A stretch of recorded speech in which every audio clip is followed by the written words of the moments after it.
Gardening in September in the North Island is really exciting. It's warming up, the flowers are coming out, the bees are starting to fly around again. We're looking forward to the new season. Here are some things that you can do in your garden in September.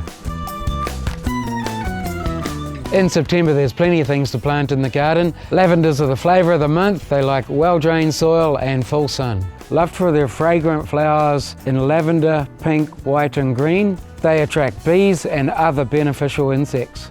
The only downside to these fabulous plants is they might be short-lived in poorly drained soil or humid conditions. It's also a great time to plant hydrangeas, jasmine and fuchsias.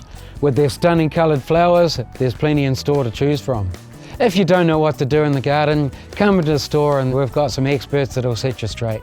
In September, we should be planting all our spring and summer crops, like tomato, cucumber, basil and capsicum.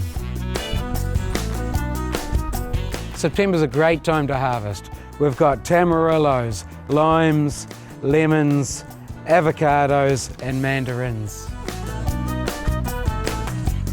In September, it's fertiliser time. Fertilise your garden with blood and bone or liquid fertiliser. This will give your plants a boost as the weather warms.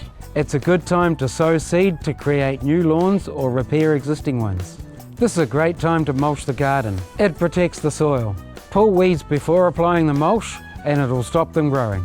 Spring is a great time to be in the garden, so get out this weekend and get into it. And of course, if you've got any questions, come and see our expert team here at Bunnings.